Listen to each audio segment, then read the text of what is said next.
नमस्कार साथियों, स्वागत है आपका हमारे चैनल भगवड गीता वाईटी पर। यहाँ हम श्रीमद् भगवद गीता के हर एक श्लोक को बहुत ही सरल और जीवन से जुड़ी भाषा में समझते हैं। आज हम चर्चा करेंगे दूसरे अध्याय के चौथे श्लोक की, जिसमें अर्जुन एक बहुत ही गहरे भाव के साथ भगवान श्री कृष्ण से सवाल करता है। श्लोक है, अर्जुन उवाच कठम भीष्ममहम संख्ये द्रोणम च मधुसूदन इषुभिः प्रत्योत्स्यामि पूजार्हा वृसूदन। इसका अर्थ है, अर्जुन कहते हैं, हे मधुसूदन, युद्ध में मैं कैसे भीष्म पितामह और द्रोणाचार्य जैसे पूजनीय व्यक्तियों पर बाण चलाऊं? वे तो मेरे पूज्य हैं, गुरुवत हैं। अब आइए इसे बहुत ही सरल भाषा में समझते हैं।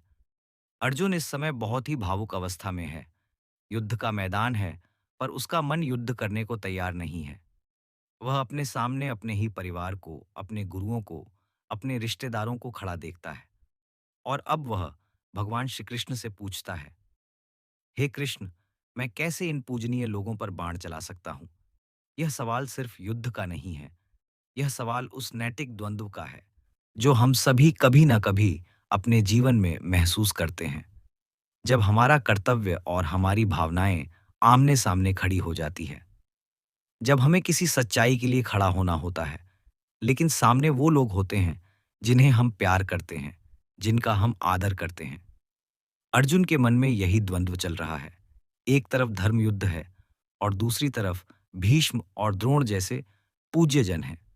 वो सोचता है कि इन लोगों के सामने तीर चलाना तो पाप होगा। ऐसा करना मेरी आत्मा को स्वीकार नहीं होगा। पर यहाँ भगवान श्री कृष्ण इस द्वंद्व को बहुत ही गहराई से समझते हैं और आने वाले श्लोकों में वे अर्जुन को एक बहुत बड़ा जीवन का सत्य समझाने वाले हैं कि कभी-कभी हमें बड़े लक्ष्यों के लिए अपने भावनात्मक लगावों को पीछे रखना पड़ता है। लेकिन इस श्लोक में जो बात सबसे ज्यादा महसूस की जा सकती है, वो है अर्जुन का संवेदनशील मन। आज की दुनिया में जब हम किसी गलत बात के खिलाफ खड़े होते हैं, चाहे वो घर में हो, समाज में हो या ऑफिस में, वहां भी कई बार हमारे सामने वो लोग होते हैं जिनसे हमारा रिश्ता होता है। और तब हमें लगता है कि क्या मैं इनके खिलाफ कुछ बोल सकता हूं? क्या ये मेरा अपमान नहीं होगा? अर्जुन का यही सवाल है, क्या मैं अपने पूजनीय लोगों पर तीर चला सकता हूं? यह सिर्फ युद्ध का सवाल नहीं है। यह जीवन के हर मोड़ पर आने वाले निर्णयों का प्रतीक है। श्लोक में भीष्म और द्रोण केवल दो व्यक्तियों के नाम नहीं हैं। ये उन सब परिस्थितियों का प्रतीक हैं जहां हमारा कर्तव्य और हमारा रिश्ता टकराते हैं, जहां हमें निर्णय लेना होता है कि क्या सही है, भावनाएं या धर्म। इसका जवाब धीरे धीरे आने वाले श्लोकों में श्री कृष्ण देंगे, लेकिन आज हम बस अर्जुन की मंट स्थिति को महसूस करते हैं। वो जो आंतरिक द्वंद्व में जूझ रहा है, उसकी आंखों में आंसू हैं, उसका मन भ्रमित है और उसे मार्गदर्शन चाहिए। सोचिए, अगर हम अर्जुन की जगह होते और हमारे सामने हमारे पूज्य जन होते, क्या हम उनसे लड़ सकते? क्या हम निर्णय ले सकते? यही सवाल आज अर्जुन भी पूछ रहा है।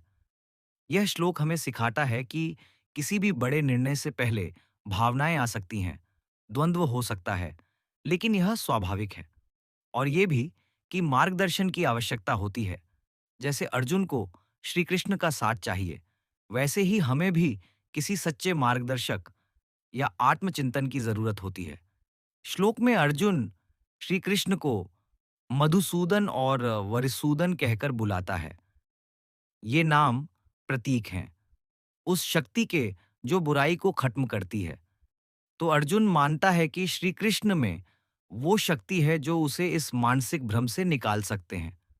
वो मदद मांग रहा है और यही हम भी कर सकते हैं।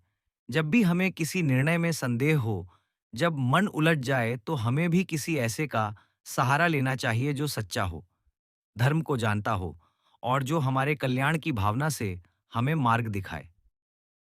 श्लोक की गहराई यही बताती है कि युद्ध चाहे बाहर का हो या भीतर का, सबसे पहले हमें अपने मन से जीतना होता है। हमें अपने अंदर की उस लड़ाई से बाहर आना होता है जहां भावनाएं और कर्तव्य एक दूसरे से भिड़ते हैं। अर्जुन यहां हमारी तरह ही सोच रहा है और यही कारण है कि श्रीमद् भगवद गीता आज भी उतनी ही प्रासंगिक है, क्योंकि यह सिर्फ अर्जुन की नहीं, हर इंसान की कहानी है। हर वो इंसान जो किसी निर्णय के समय उलझता है, यही अर्जुन है। दोस्तों, इस श्लोक से हमें यह भी सीखने को मिलता है कि भावनाएं गलत नहीं होती, लेकिन हमें यह समझना होता है कि कब, कहाँ और कैसे उन पर नियंत्रण करना है। भावनाओं में बहकर निर्णय लेना अक्सर हमें अपने कर्तव्य से दूर कर देता है। यही अर्जुन के साथ हो रहा है।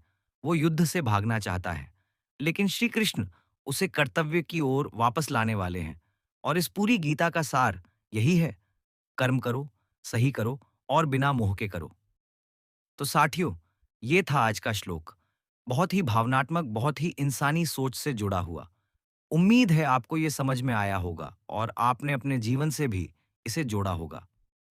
अगर आपको हमारी ये व्याख्या पसंद आई हो तो वीडियो को लाइक करें, चैनल भगवट गीता वाईटी को सब्सक्राइब करें और कमेंट में ज़रूर बताएं कि इस श्लोक ने आपको क्या सिखाया। शेयर करना न भूलें ताकि और लोग भी गीता की गहराई को समझ सकें। मिलते हैं अगले श्लोक के साथ। तब तक के लिए कर्म करो, भावनाओं में बहो नहीं। धन्यवाद। जय श्री कृष्ण।